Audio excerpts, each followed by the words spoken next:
Wow. How exactly was Duke, the super soldier, meant to lead a team with very talented operatives to victory without having to bust a few heads? I say let him fight. And he did.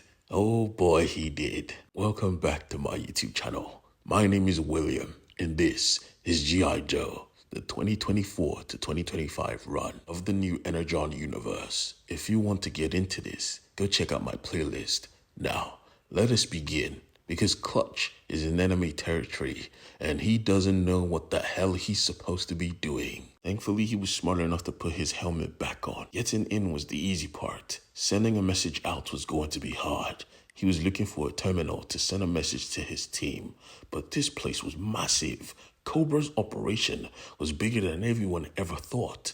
They were a unit, and this unit was led by Mercer. But the thing is, Mercer's last operation was a failure. His face was revealed. He was unhappy, and he bumped into Clutch. This was a no-no. What exactly are you standing around for? Do you need a hole in your brain? Even Destro was like, bro, you need to chill. It's not his fault your last operation failed. It was yours. Lock in or leave. Mercer must have realized he was messing up, so he said, I apologize, sir. I just want another opportunity. And Destro said, of course you would get another. We need the scientists captured, remember? Have your boys ready to roll out. He said, of course, sir. But I must ask, what do we need the scientists for? Destro was about to explain, but the Cobra commander came in at that moment and said, stop. We need to be mindful what you say, for we have a traitor in our midst. My instincts tell me so. Destro was confused. A traitor? What do you mean, Commander? The commander just said, my instincts are never wrong. Trust that. He started inspecting everyone around him when suddenly he gets attacked from behind. He just caught this brother, and without even looking, he crushed his jaw. I mean, when did the Cobra commander have such juices, bruh? Oh, I remember. He has a cybernetic gauntlet. It was clear that this invader was not human. Matter of fact, it was a reptile. The Cobra commander knew exactly who sent him, and he opened the pit, marching towards this guy, grasping to life. He inched in closer and closer, and he whispered in his ear, this was your destiny. Your master sent you here to die.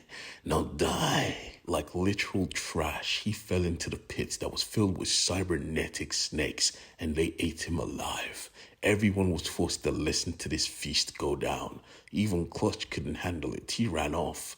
Back with the Cobra commander, though, he was concerned about the brain scanner and the doctor. Destro assured him that his boys will handle it, but the Cobra commander didn't give that no chance. Nah, I've sent someone already. Just make sure your boys are ready for backup.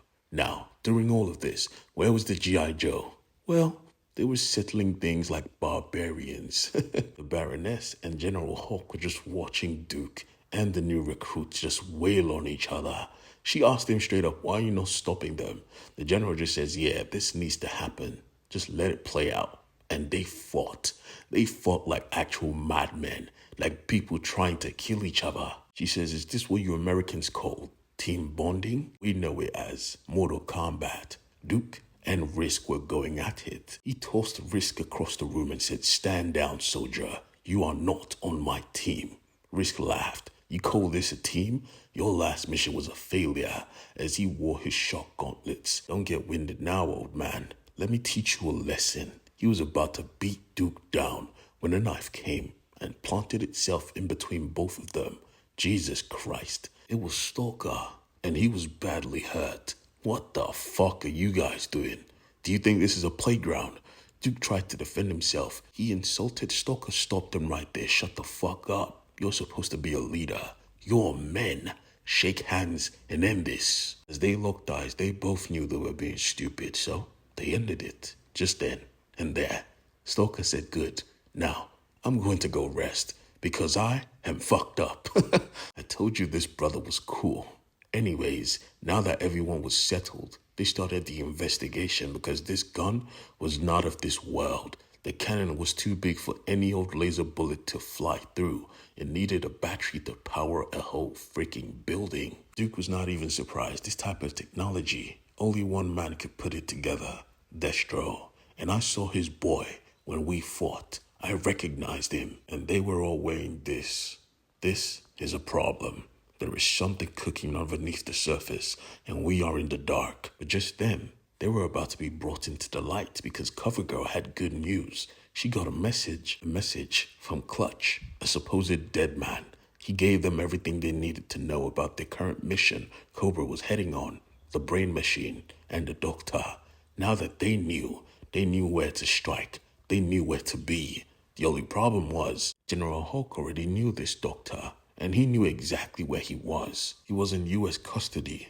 They only had to go and pick him up. Baroness got more frustrated. Who the hell is this doctor? And we are introduced to the doctor, bound in chains in a vehicle surrounded by U.S. agents. Dr. Venom was pissed off. Can you take this shit off? They said, no way, brother. You are too dangerous. He says, I'm not dangerous. My technology was supposed to help mankind, help us know the limits of our own mind. But the agent said, nah, you look to control the mind, not explore it. He says, hey man, don't call me Dr. Venom. I don't like that stupid nickname. And hold on. This ain't no way to Congress. And at that moment, he realized what was being done. The guards started to switch up. They pointed a gun at his head and said, yeah, we're here to pick you up. But suddenly, boom, it felt like the car crashed into something. Jesus Christ, driver, we're busy here. The driver didn't respond, but suddenly, he was pulled out of the car. This was some Batman shit. He tried to talk to the other guard, but he was pulled out as well. The doctor was scared. He was terrified. He tried to run out of the car, but then someone stopped him with a gun pointed to his brain. It was Duke. He was here with his team. They were falling from the sky on bikes with parachutes. Even Risk was like, bruh, I love this shit. We could do this all day. The doctor, however, thought different. I want to go home. Duke said, bruh, you're coming with us. We're here to save your life. Before the doctor could respond, the Cobra agent said, nah, I recommend you come with us. We will treat you way better. But Risk just kicked him in the face. Shut up, punk. And just like that, Juice just pulled him along like a sack of rice onto his bike. Risk, however, noticed their uniform. These guys look different. The Baroness realized, bro, those are the Crimson Guard. We need to leave now. As soon as they are active, their bosses come running. And just like that, as if on cue, lasers started flying towards the G.I.Joe's head. They were being attacked. They had to dip. Even Risk was like, bruh, Baroness, why'd you have to jinx everything? Just shut the fuck up. As he turned around to see two identical twins, Tomax and Zaymot, some of the most dangerous and richest men on the planet, now working for Cobra. And they were on the chase. This is heating up, and I'm here for every second of it.